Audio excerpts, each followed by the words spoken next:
April 1943, New Guinea.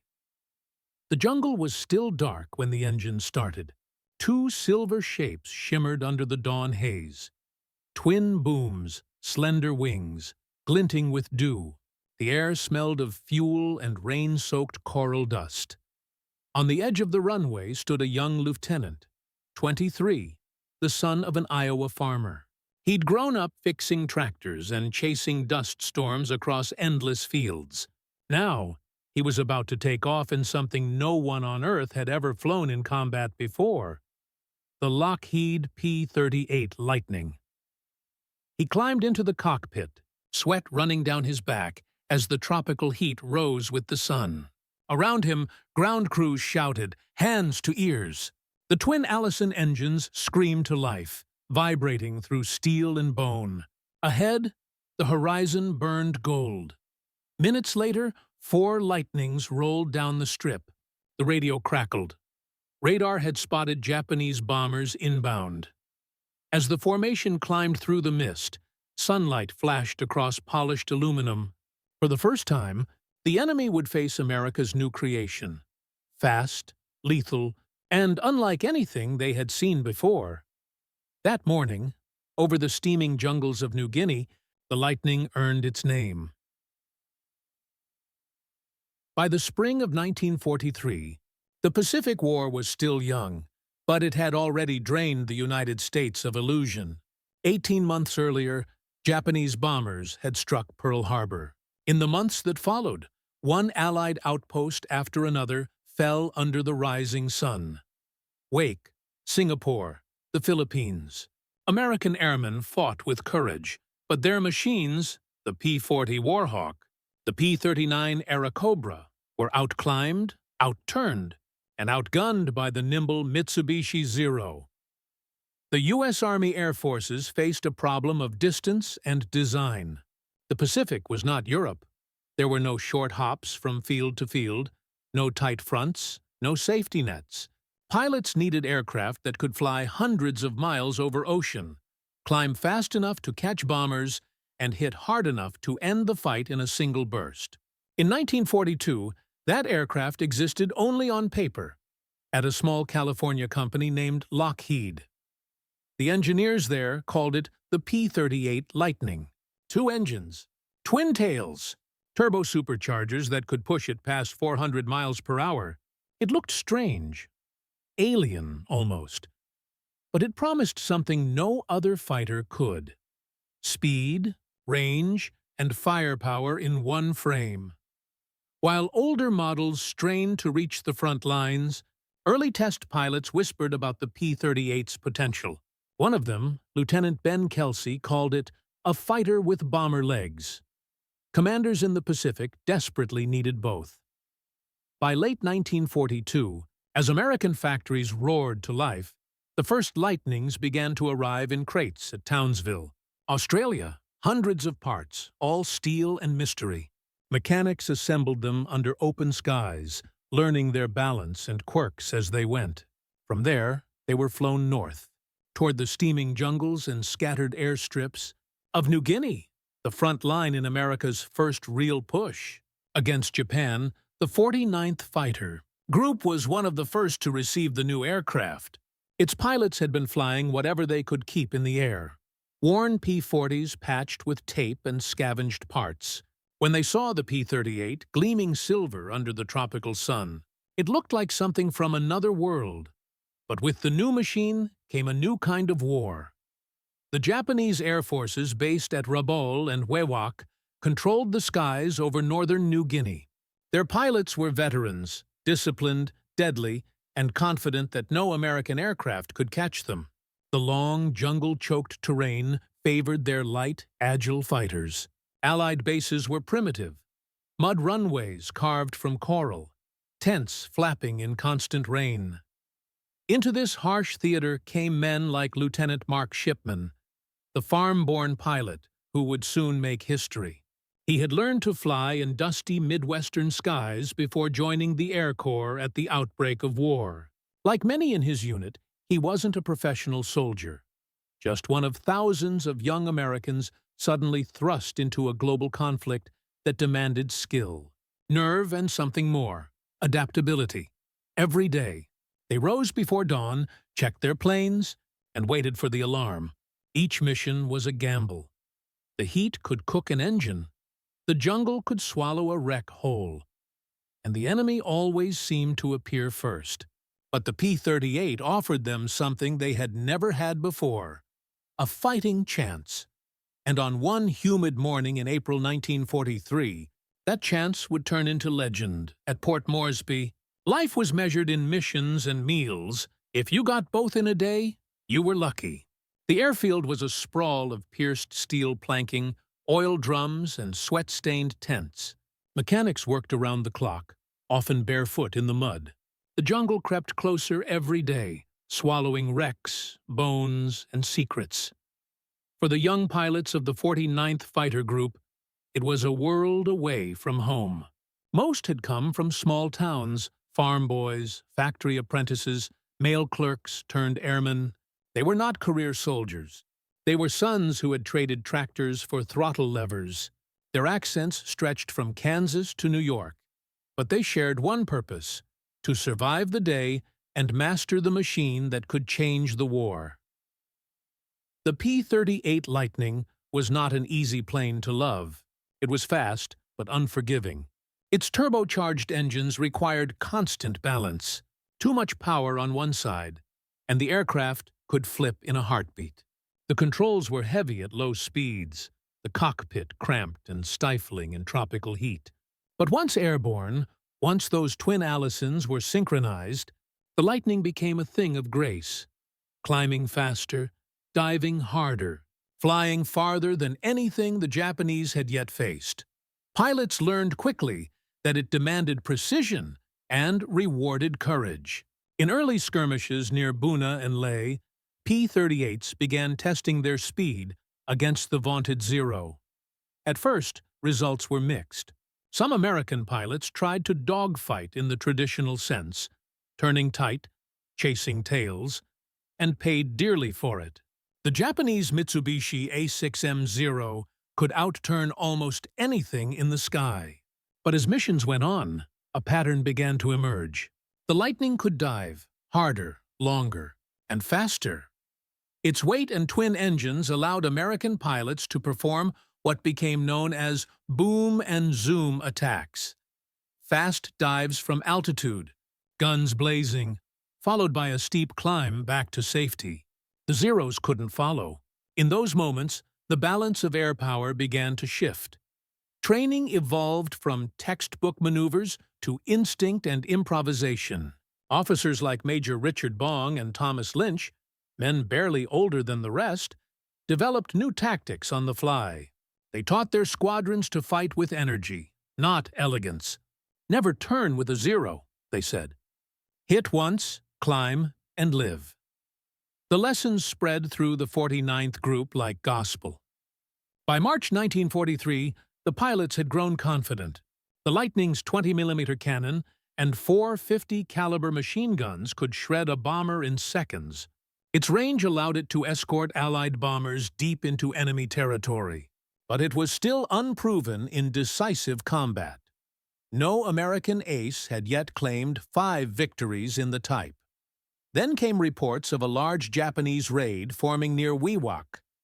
Dozens of bombers with fighter escort headed toward Allied positions in New Guinea. It would be one of the biggest air clashes since the start of the campaign. The 49th scrambled to intercept. Among them sat the quiet lieutenant from Iowa, his plane already fueled and armed. He ran a gloved hand over the smooth metal of the Lightning's nose, a habit now, part superstition, part gratitude. The engines coughed to life. The jungle roared in reply. Above, the sky was already thick with humidity and promise. What followed would change how both sides viewed the war in the air and mark the moment. A new kind of American fighter was born.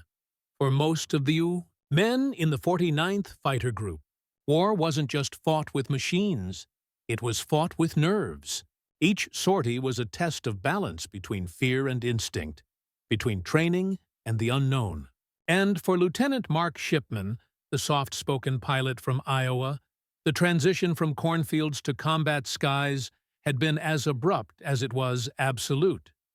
He'd grown up flying crop dusters over flat farmland, learning to handle turbulence by feel. In the Midwest, flight was freedom. In New Guinea, it was survival. When shipmen arrived, the smell of rot and aviation fuel clung to everything. Disease was as deadly as the enemy. But when he climbed into the Lightning, those worries dissolved into the hum of twin engines. The training he carried with him was standard by stateside measures. Hours in the classroom, then in the cockpit. But the Pacific changed everything. Manuals couldn't prepare a pilot for the blinding sunlight, the sudden tropical storms, or the exhaustion of fighting over terrain with no landmarks. The veterans of the 49th drilled the newcomers hard. They practiced formation climbs over the Owen Stanley Range, tested fuel consumption on long-distance escorts, and flew mock interception drills against faster-moving targets. Every maneuver had to be memorized. Not because it was doctrine, but because a single hesitation could mean death. Shipman absorbed it all quietly. He was methodical, cautious, not the kind of man one expected to become a legend. But behind the steady composure was a relentless focus.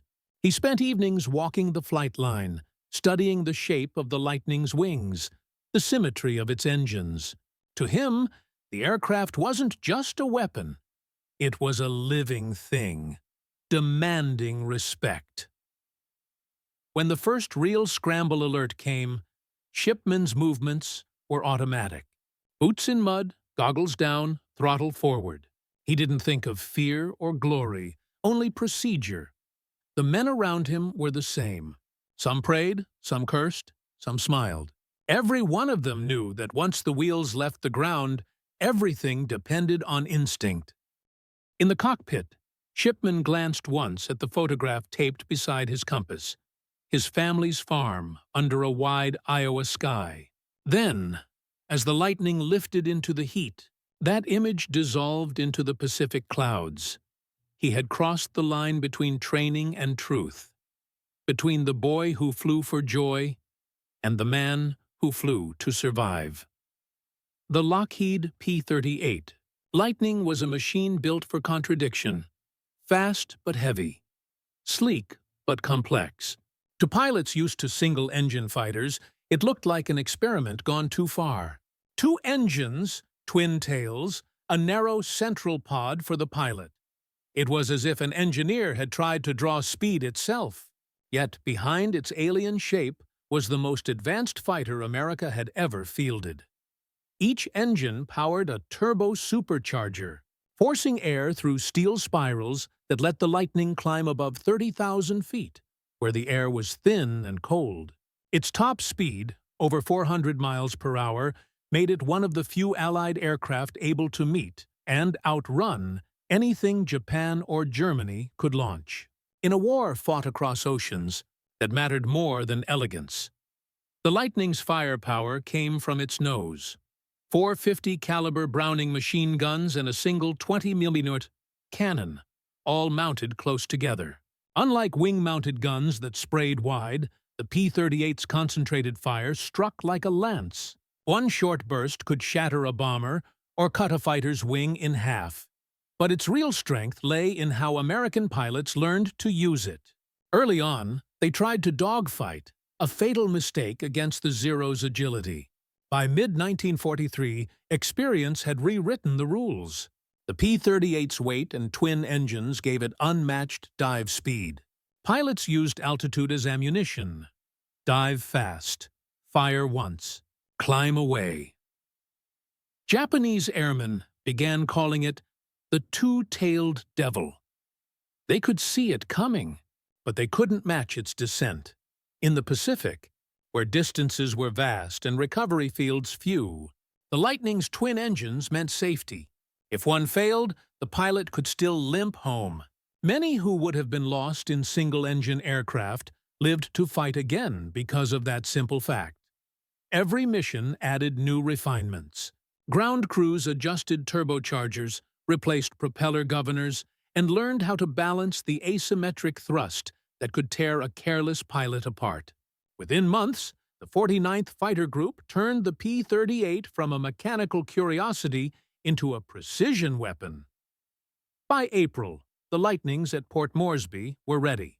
Radar stations now tracked enemy raids with improving accuracy. When Japanese bombers rose from Wewak that morning, the Americans knew exactly where they were headed and how fast they would come. The stage was set for the first true test of the Lightning's promise, and for the young farm-born pilot who would carry it into legend. April 18, 1943, Port Moresby. At dawn, the air was already heavy with heat. Clouds drifted low over the Owen Stanley Range as the pilots of the 49th Fighter Group strapped in. Intelligence had confirmed a Japanese formation, bombers with fighter escort, approaching from the north. The target, Allied supply bases along the coast. 4 P-38 Lightnings sat ready at the end of the strip, their silver skins streaked with red dust and oil. Among them was Lieutenant Mark Shipman. The mechanics signaled clear. The throttles eased forward. The twin Allisons howled. The Lightnings leapt from the ground one by one, climbing in wide spirals toward 10,000 feet. Over the radio, clipped voices reported contact. Black dots, moving fast. 30 miles out, the Japanese formation came in neat, disciplined lines. Twin-engine bombers surrounded by the slender silhouettes of Zeros. They had ruled this sky for more than a year, but now something new was rising to meet them. Shipman's flight split into pairs. His wingman, Lieutenant Harold Ross, held tight on his right. The radar station's last call came through. Bandits inbound. Altitude 12,000. The Lightnings climbed above the enemy, the sun glinting off their polished booms. Then came the signal. One sharp word. Attack! Shipman rolled, inverted, and dived. The Lightning dropped like a falling blade, engines screaming past 400 miles per hour. Below, the Japanese formation spread in panic. Shipman lined up a bomber, squeezed the trigger. 5 guns erupted in unison. The 20mm rounds tore through the cockpit. The left wing sheared away, and the bomber disintegrated in fire. Without leveling, he climbed sharply, turned, and dived again. Another burst. A second bomber vanished in smoke. The sky erupted with tracers. Ross shouted a warning. Zeros diving from above. Shipman rolled, pulled hard, and the Lightning's twin tails carved through the chaos. He leveled behind a Zero. A half-second burst. The Japanese fighter exploded into fragments. 3 kills in under 4 minutes. The radio filled with shouts, orders, and static. All around, the P-38 struck and vanished, attacking from altitude, then climbing out before the enemy could turn. For the first time, the Japanese pilots couldn't dictate the fight. Shipman re-engaged, a 4th bomber falling apart under his guns, a 5th Zero burning below the clouds. When he finally leveled at low altitude, fuel warning light blinking, the radio was silent except for one calm voice. Good hits, good kills, return to base. The return flight was a blur of noise and vibration.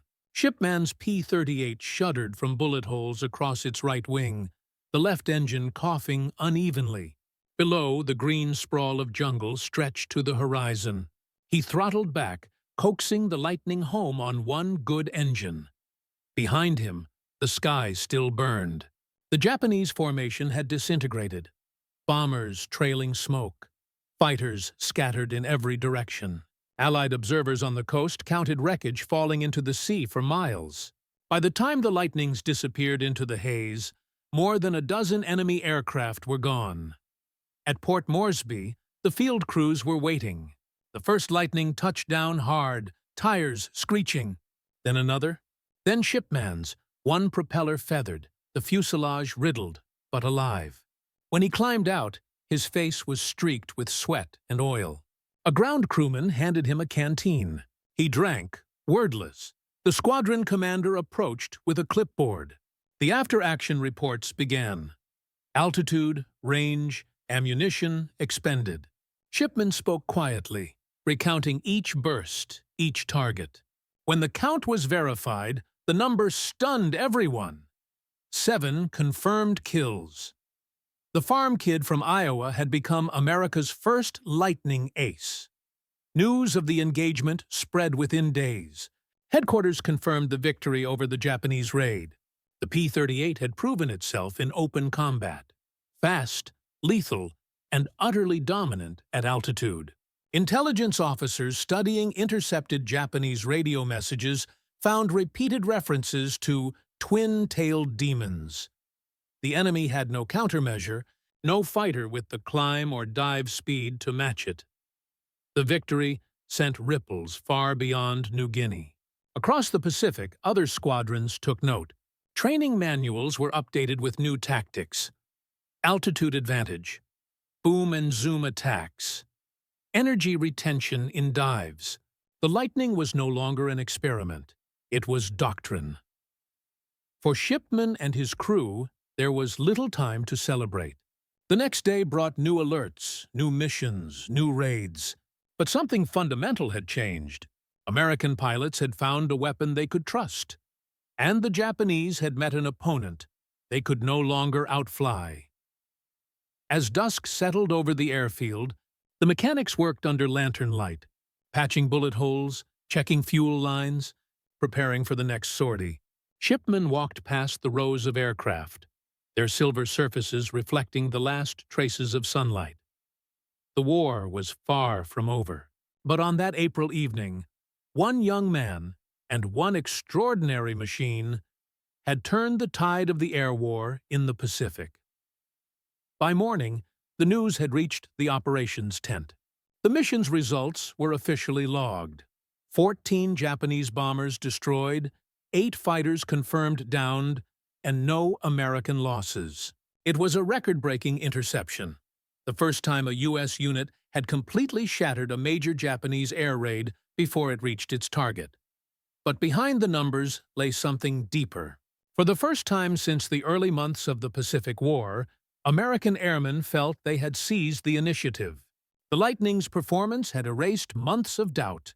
Engineers, pilots, and strategists now understood that the P-38 wasn't just another fighter, it was a turning point in aviation design. Word of Lieutenant Mark Shipman's 7 confirmed victories spread rapidly through Allied channels. Newspapers back home picked up fragments of the story, though censorship kept details vague. The headlines read, "American Fighter Triumphs in New Guinea Skies." To the public, it was another symbol of hope in a war still filled with uncertainty. To those in uniform, it was proof that American engineering could compete and win against the best Japan had to offer.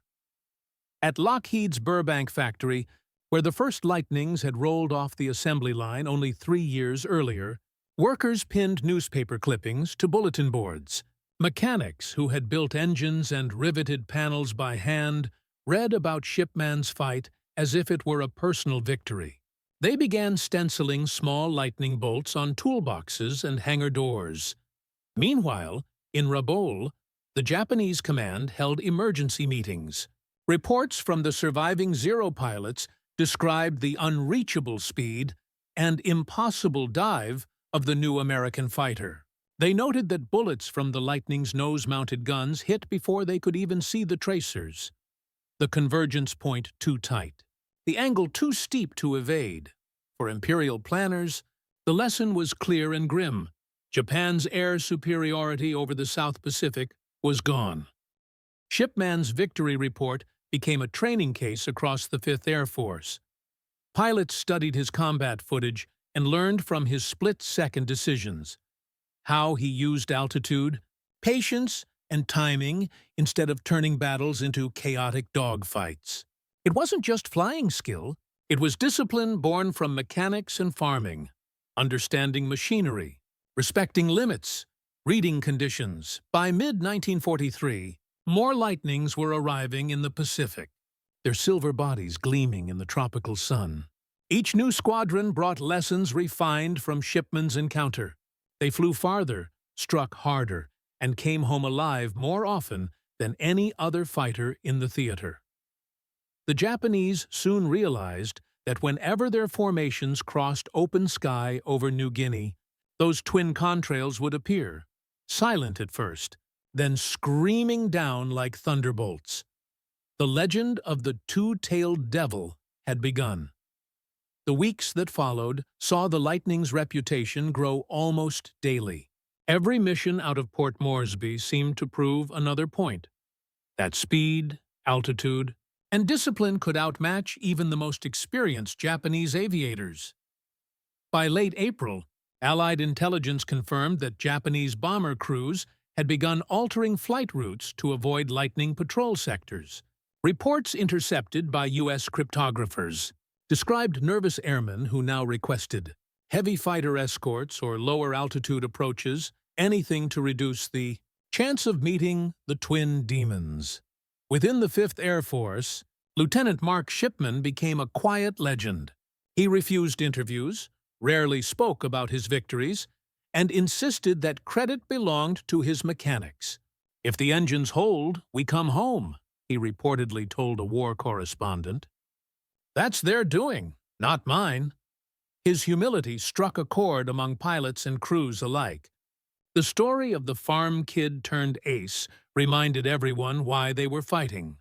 Not for glory, but for survival, for each other, and for the machines that carried them into danger.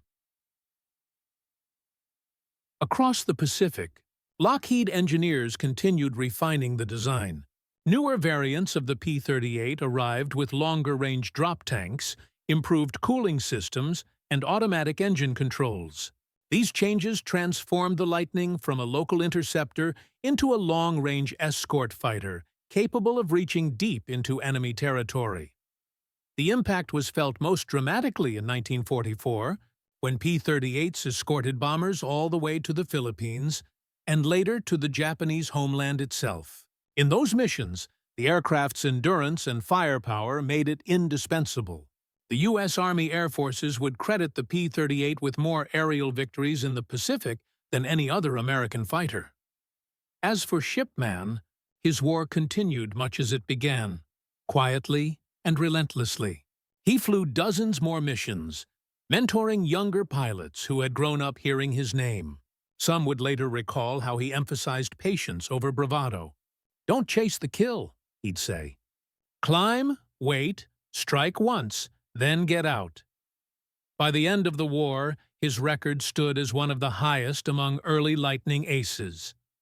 Yet his greatest contribution was not a single battle, but the doctrine that followed, proving that technology, when guided by human skill and discipline, could shift the balance of power across oceans. The young man from Iowa had returned home before the war ended, back to quiet fields and endless skies. But in every museum display and declassified combat report, the same lesson echoed. The first ace of the Lightning had shown the world what American innovation could do when necessity and courage met at 20,000 feet. In the great machinery of World War II, heroes often emerged not from privilege or pedigree, but from the quiet corners of ordinary life.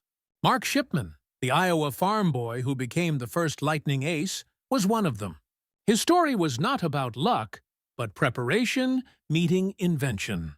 It was about a generation that stepped from barns and workshops into cockpits and command posts, carrying with them a kind of practical genius born from necessity.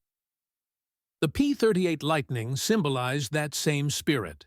It was not the simplest fighter, nor the easiest to fly. It demanded respect, mastery of its twin engines, its turbochargers, its strange aerodynamics. Yet in the hands of men like Shipman, it became an extension of instinct. What had been a radical experiment on the drawing boards of Burbank turned into a weapon that changed the course of the Pacific Air War. For the Japanese, it marked a sobering realization that the industrial power and innovation of the United States were beginning to eclipse skill and tradition. For the Americans, it was proof that design and determination could rewrite the rules of aerial combat. In later years, Veterans would recall the sound of the lightning's approach, a low, rising howl that split the air seconds before the attack. To them, that sound meant survival. To their enemies, it meant the sky itself had turned against them. The story of that first ace, that first victory, was more than a combat report. It was the beginning of a pattern that would define the rest of the war. America learning, adapting and accelerating faster than any opponent could match. When the war finally ended, the P-38 had flown in every major theater, served in reconnaissance, escort, and ground attack roles, and carried pilots from anonymity into history. Yet perhaps its greatest legacy was not the number of kills or missions flown, but the lesson it embodied, that courage alone wins battles, but courage fused with invention wins wars.